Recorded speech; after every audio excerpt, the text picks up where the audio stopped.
Hello chicos y chicas, bienvenidos y bienvenidas a una nueva clase video. El día de hoy, esta semana en general, estaremos viendo lenguaje connotativo y denotativo. Tienes que anotar este título en tu cuaderno. Aquí te muestro nuestro super mapa de aprendizaje. Ya pasemos la estación 1 y 2.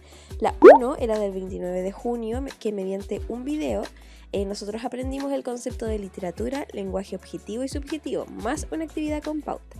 Nuestra segunda estación, en la semana 6 de julio, estuvimos en clase en vivo, ¿ya?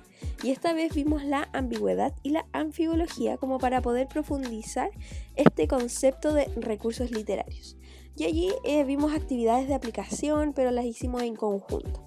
Tercera estación, 13 de julio, esta semana. Seguiremos viendo los recursos de la literatura y esta vez con notación y denotación. Es importante que tú vayas viendo video y participando de esta clase en vivo, ¿ya? Puesto que todo va en una cadena de menos a más.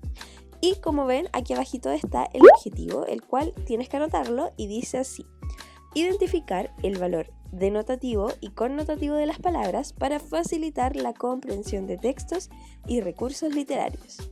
Entonces, una vez que hayas anotado título, objetivo, pasamos a la siguiente diapositiva. Entonces, anteriormente, ¿qué vimos en esa clase en vivo? Por si no pudiste estar, este es un mini resumen, pero de todas formas, allí también lo aplicamos y explicamos otras cositas.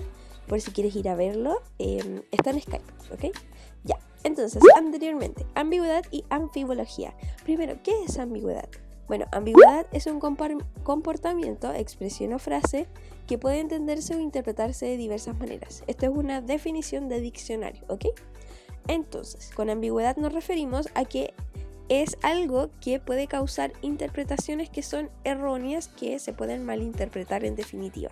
Pero no solo está enlazado al lenguaje, sino que puede ser un comportamiento, es decir, alguna gestualidad que tú no entiendas de otra persona, una expresión o una frase en sí. Y con esto llegamos a que la ambigüedad afecta directamente la comunicación, ya sea de forma indeseable, como por ejemplo en el caso del lenguaje objetivo, ya que éste intenta dar información, ser más directo, etc. Entonces, si hay lugar a la malinterpretación, aquí en realidad ya no estaríamos hablando de un lenguaje objetivo, ¿ok? Entonces, cuando nos vamos a ese plano, no podemos ser ambiguos. En el caso contrario, en el deseable podríamos encontrar a la literatura en general. Y esto nos lleva a la anfibología, ¿ok? El tema de la literatura y todo eso. ¿Y qué es la anfibología? El doble sentido, anfi, es el prefijo que significa doble.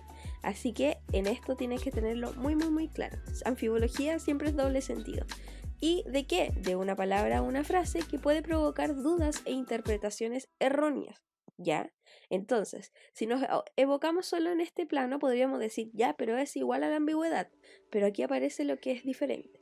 Además, a esta definición se une el hecho de que puede ser una figura retórica. Entonces, desde esta perspectiva de lo indeseable y lo deseable, aparece lo deseable, puesto que la anfibología, que también está relacionada a la ambigüedad, tiene una base literaria. Con esto nos vamos al siguiente punto.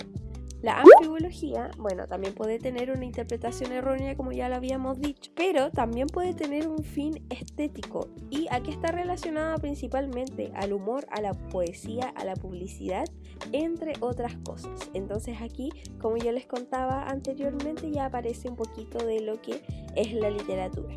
¿Qué nos lleva a este camino de la ambigüedad y la anfibología? Que la ambigüedad es la base de la anfibología, ¿ok? Obviamente están separadas por estas diferencias principalmente literarias, pero la anfibología no podemos negar que se apoya un poco en la ambigüedad debido a esta múltiple interpretación o esta interpretación errónea del mensaje. Y aquí les dejo un ejemplo de estos típicos grupos Feria de las Pulgas. Alguien puso: busco mochila para kinder de dinosaurios. Y aquí alguien le puso: no mames señora, ¿cómo va a haber un kinder de dinosaurios? Entonces este es un ejemplo de anfibología en términos de frase, ya como nosotros lo habíamos hablado, hay de palabra, de frase. Y con esto nos vamos a la materia nueva: denotación y connotación. Al aproximarnos al significado de las palabras, es decir, el valor semántico de estas, descubrimos que en ellas, en estos significados, hay lugar a dos diversos planos de significación, ¿ya? Y estos planos de significación, estas dos vertientes relacionadas al significado, son el valor denotativo y el valor connotativo. Lenguaje denotativo. El valor denotativo de una palabra es el valor indicativo, es decir, el significado en sí de esta palabra. ¿Y según qué? Según el diccionario, ¿ya? ¿Y qué es el diccionario? Es el código explícito de nuestro idioma, queramos o no. Si alguien no entiende una palabra, va y busca en el diccionario, ¿ok? A pesar de que nosotros podamos cambiar quizás un poquito esta estructura como hegemónica del diccionario, sigue siendo algo que va a expresar de forma explícita nuestro idioma. Entonces, bajo ese concepto podríamos decir que el valor denotativo señala el valor explícito de las palabras, ¿ya? Entonces, denotativo es igual a significado de diccionario. Por el otro lado tenemos el lenguaje connotativo, y aquí expresamos un valor, que es el connotativo obviamente de la palabra. Y este valor está referido a un sentido figurado de la palabra. Y este sentido es simbólico, es decir, no refiere a un código explícito como en el caso del denotativo. Entonces, en lo connotativo no tiene nada que ver el diccionario, no tiene nada que ver lo que está establecido por regla lo que significa la palabra, sino que aquí nos encontramos que podemos, que cada palabra puede tener un valor simbólico, ¿ok? Entonces, si entendemos esto, podemos decir que lo connotativo señala el valor sugerido de las palabras, ¿ya? Entonces, denotativo diccionario, connotativo sugerido o simbólico. ¿Y esto a qué nos lleva? A que siempre existe una relación, aunque sea leve, entre ambos valores, ¿ya? Siempre va a haber una palabra que quizás pueda tener un significado denotativo, es decir, de diccionario, y uno connotativo, es decir, uno simbólico. Vamos a un ejemplo. Ejemplo, por si no entendiste, perro es una palabra, ¿cierto? Un sustantivo en específico. Y si nos vamos a la denotación, es decir, a su valor denotativo, podríamos decir que es un mamífero carnívoro doméstico de la familia de los cánidos. Sería algo de diccionario, ¿cierto? Algo que está previamente establecido socialmente, según nuestra convención de la lengua, etc. Pero si nos vamos al significado connotativo, es decir, su connotación, podemos decir que en un sentido figurado, este significa, según nosotros mismos, protección, lealtad, un amigo. Pero también perro puede significar una persona mala que no razona. Entonces, aquí podemos ver que hay una ambivalencia en cuanto a significado. Perro, según diccionario, perro según un sentido figurado. Siguiente, rata.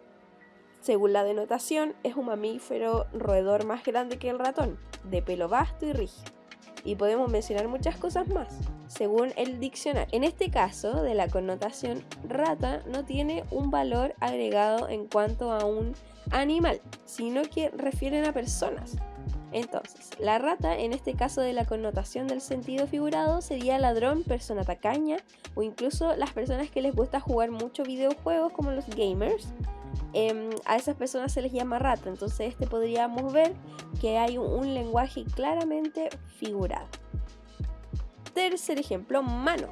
Denotación, es decir, su significado según diccionario sería que es una parte del cuerpo, desde la muñeca hasta la punta de los dedos.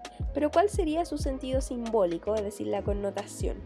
Una capa de barniz puede ser, o de pintura en general, ayuda, o también podemos tomarlo como hermano, hermana. Aquí hay claramente una connotación, sí, porque hay un lenguaje que es figurado y que quizás nosotros podemos entender su significación connotativa como hablantes de la lengua, pero porque está previamente establecido como por convenciones que son informales, ya no tienen que ver con la formalidad, puesto que no están en el diccionario. Pregunta del millón: ¿cómo relacionarías los conceptos de lenguaje objetivo, lenguaje subjetivo, lenguaje literario, ambigüedad, anfibología, denotación y connotación?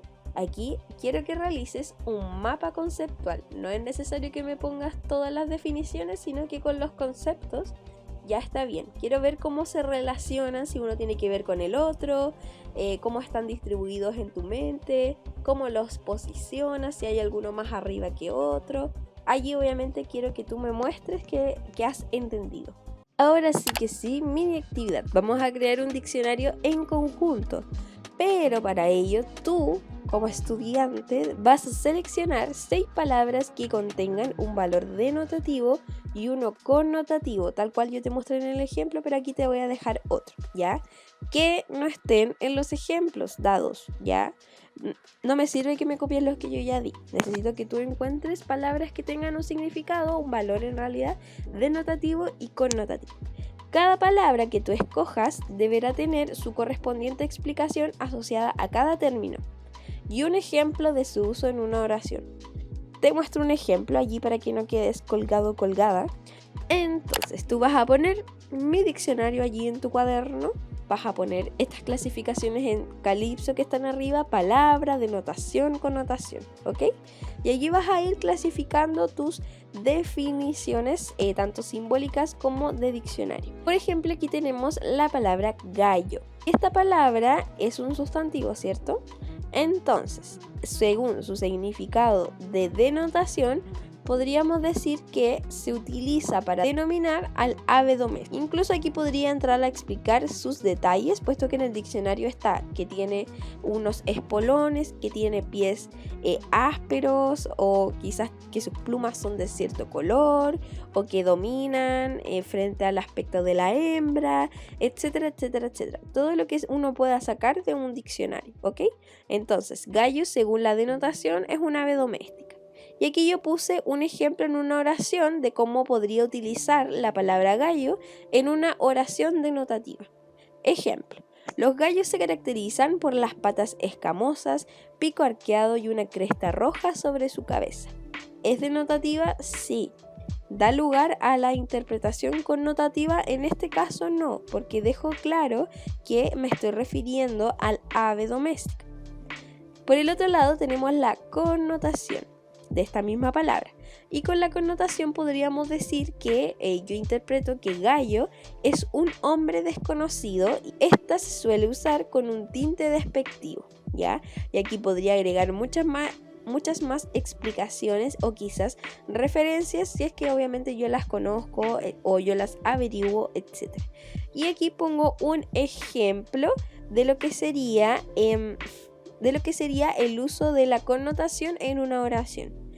Hay un gallo varado en la esquina, tengamos cuidado. Entonces, obviamente esta frase apoya mi teoría de que gallo es un hombre desconocido, lo mismo que aquí la denotación.